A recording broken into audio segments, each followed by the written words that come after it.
What if you could drop a full second in the 25-meter freestyle by swimming less? Most people think that to get faster, you need to swim more. But the fastest swimmers in the world are proving the complete opposite.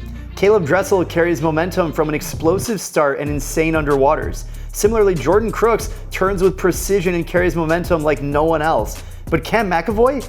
He barely swims at all. He's a defending Olympic gold medalist in the 50 free, and he has low training volume, ultra-specific, and insanely high-intensity training both in the water and in the gym. 3 different approaches, but there are a lot of similarities that no one is talking about. And at the end of this video, he shares his secrets about the training and strategy that helped him win gold. I've analyzed thousands of swimming videos, and today I'm breaking down how Cam McEvoy is swimming so fast, and more importantly, how you can apply these skills to swim faster without swimming more. What do you do in that middle part of the race to get that? Is this a trade secret or something, but you've worked out something that no one else has? Now let's first break down his 25-meter freestyle where he went a 9.36. This is the fastest ever recorded time in a 25-meter freestyle. You can see him right there, clear separation out in front. Now, of course, this is not a real event at the Olympic Games, but it just goes to show what kind of speed we're looking at on the front end. 9.36, the fastest ever recorded. There he is in that blue suit, black cap. You can see how immediately he pops up and carries so much speed into the stroke. And he's not taking that many strokes or dolphin kicks. He's doing a fair amount of power per stroke, which we'll talk about. But this is quite different than what we saw with Jordan Crooks as well as Caleb Dressel. Now you might be thinking, okay, 9.36, is that really the fastest ever? Because look at Jordan Crooks right here. He's in lane 4. This is when he broke the world record in the 50-meter freestyle short course. He went a 19.90. And watch how he swam this race. The first 25 is what we're paying attention to, because remember, Cam McEvoy went a 9.36 to the hand. Let's take a look at what Jordan Crooks is able to do on the first 25. This is in slow motion. You can see him with that unbelievable underwaters. That is just phenomenal to watch. And you can see him breaking out right now, just a wash. I mean, everyone is swimming all together, but when the camera zooms out, you're able to see him get some separation, because at the 15-meter mark, he's about 5 seconds. So let's go ahead and watch what happens after 15 meters. He's in front of the pack, and then I know it's hard to watch. There he is right there. You can see what's happening. Now pay attention to the split. Boom. 9.55 on the split. That is the thing we're paying attention to. Cam McEvoy, 9.36. Over here, Jordan Crooks, 9.55. Now you might be thinking, well, if he just finished to his hand, he probably would have gone faster than 9.36. I would agree. I bet he would have been 9.3 flat, maybe 9.2, maybe 9.1, but at least 9.2. Well, let's take a look at what Caleb Dressel was able to do. If you guys remember, Caleb Dressel, there he is underwater. This is Caleb Dressel right here, 2018 NCAA Championships in that pink suit. He went 17.63. Now again, we're comparing apples to oranges a little bit because this is a 25-yard pool, not a 25-meter pool. But at the turn, I mean, just look at that. What a monster. Absolutely insane. I consider this one of the greatest swimming performances of all time against pretty much everything else. His margin of breaking the prior record, which was like 18.4, fastest person before him, was clear. There he is right there. Now, when he swam this in yards, he swam in 8.48 to the feet. 8.4. Now, if you were to run a translation, like what does that mean in meters, right? The difference is about 0.914. Of course, you know, the start is faster than the swimming, but if you average that out, we're looking at a time about 9.1 or 9.2 to his feet. So if you convert 8.4 to what he could have done if he just touched this to the wall, he probably would have been the fastest of all time. Now let's talk about, like, how does this actually help you? How can you actually learn from this and swim faster? Because I've analyzed thousands of videos, and now it's time to show you guys exactly how Cam McEvoy is able to maintain this speed better than anyone in history, and how you can apply it to your own swimming. But if you're stuck doing the same thing over and over without seeing results, you've come to the right place. Stop wasting your time swimming with bad technique and fix the things that are actually going to make you swim faster, and do so using less energy. We've analyzed thousands of swimmers' technique, and most people don't even realize how bad their technique really is. It's inefficient, and even worse, you set yourself up for injury. That's why you have to get better right now. We help you focus on the things that will help you improve in the least amount of time. So whether you've just gotten started or you've been swimming for decades, I can guarantee we'll find ways to help you improve. And don't make it harder than it needs to be. Step 1, you just send in your swimming video. Then our world-class team of coaches break down every detail of your stroke, turns, technique, or races. More importantly, we tell you exactly what to focus on so you can stop wasting your time swimming with bad technique. You'll get personalized feedback, drills, and training tips to help you swim faster and more efficiently immediately. Filming yourself is fast and easy, and you can upload directly inside the MySwimPro app. We're so confident in our technique transformation program that if you go through it and don't see major improvements, we'll give you a full refund. So if you're serious about swimming faster, using less energy, and reducing your chance for injury, get in the technique transformation program while we still have spots available. Now, there are 3 really important things to keep in mind for swimming faster that Cam McEvoy is doing really well. I want to talk about each of these 3. The first one is body position. Take a look at how high he is in the water. I mean, the dude is like a boat. His whole body is riding high in the water. He visibly looks like he is on top of the water. There's the line. That's where he is. And so body position starts with your head, actually. If I draw a little stick figure here, that's your head, that's your body, and this is the squiggly line is the water line. So if you notice this first body position that I drew, right, this body position is underneath the water.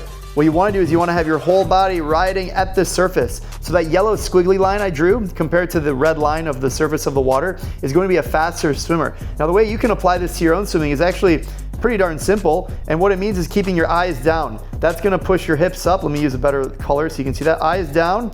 It's going to bring your hips up, and you want to have good core stability. This is what all of these top guys share in common. They look like they're a motorboat, a jet ski, literally floating on top of the water. And the only way that you can do that is by having really good core strength, stability, and what I talk about at the end is training at a high rate of speed, a high velocity. The second thing I want to pay attention to, especially for Cam McEvoy, why is he able to maintain his speed better than anyone else? Because both him and Caleb Dressel go at 21.0. So why then is Cam McEvoy able to continue his speed while Dressel's actually faster to 15 meters and faster to 25 meters? If this was a 25-meter race, we saw the footage. Caleb Dressel is the fastest of all time. Jordan Crooks is probably the second fastest. And then we have Cam McEvoy is probably the third fastest. But the Olympic Games is a 50-meter race. So why is it that these guys are able to maintain their speed or fall off the pace while Cam McEvoy is able to maintain and almost extend that distance, right? We see that phenomenal speed. I mean, look at Jordan Crooks underwater. This is ridiculous. I mean, look at these underwaters. I mean, he is just an absolute machine. Look at this. Look at this streamline. When you push off the wall, you're moving faster than when you are swimming on top of the water. So Cam McEvoy is able to maintain a speed better than these other two guys. One thing that I think it may have to do, it's actually his body composition. If you look at Jordan Crooks and Caleb Dressel, they're both very lean, they're very strong, they don't have a lot of body fat. You look at Cam McEvoy, I'm not calling him fat, but on a relative basis, he is carrying a higher body fat percentage. And so when you think about, well, is that really the thing that's doing it, right? These guys all are obviously, world-class athletes, they're all lean, they all look jacked. But if you look at Cam McEvoy, he has the right balance of muscle to fat for his frame, for his technique. And for his frame, he's able to maintain that speed and be really high in the water. Remember, muscle is more dense than fat. So if you have extra muscle that's not actually helping you swim faster, it's only gonna slow you down because it's gonna weigh you down in the water. Not that you wanna be like overweight and fat, but you wanna make sure you have that right balance. And it's really important to find that balance that works for you. Everyone's a little bit different, but you gotta remember that it's about applying strength out of the water so you can use it in the water. Otherwise, you're just packing on muscle for no reason.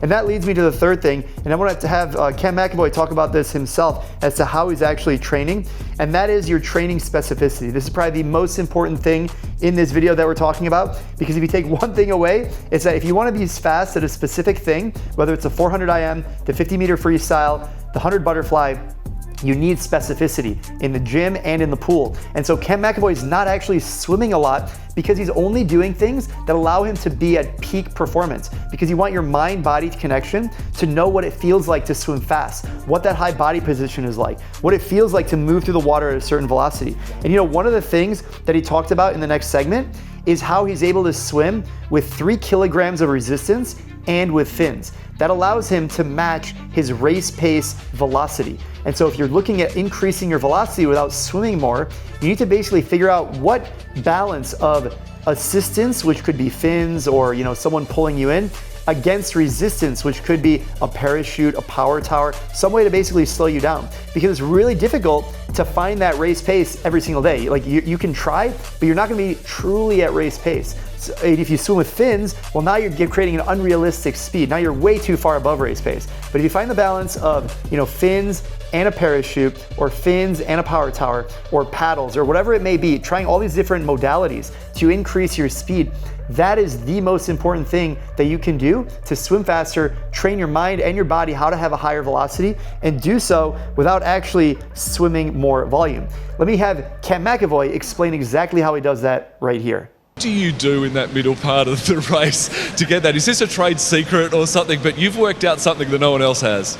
You dive, 4 kicks, 11 strokes, hope the wall's there, and that's pretty much it. There's 50 different ways you can program it based on many different philosophies to get from A to B.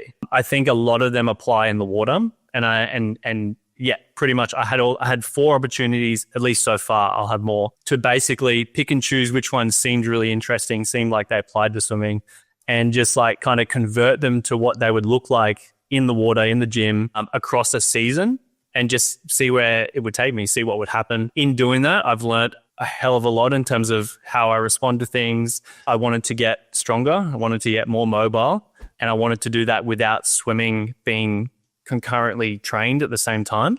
So from October until December was the plan, to just do basically dryland work. And once or twice a week, I'd get in the water purely to just feel the technique. It wasn't to get better at swimming. It was just to remember how the freestyle stroke felt with what I'd developed in the years before. And those sessions were literally 6 by 10 meters, and I'd time the 5 to 10. And you do it with fins and with our resistance machine. 3 kilos and fins is roughly the race velocity that I hit in a competition. And so if I wanted to keep feel of the technique, I wanted to just hit the same velocity that I do in a race, but doing it with fins and 3 kilos is way easier than being fresh enough to do it by myself, with no equipment. There you have it, folks. I hope you enjoyed this analysis of Cam McEvoy, Jordan Crooks, and Caleb Dressel, how they are swimming so fast, what they're doing in and out of the water. If you guys want to check out more content like this, make sure you're subscribed and watch this next video over here to take your swimming to the next level. I'll see you over there, and happy swimming.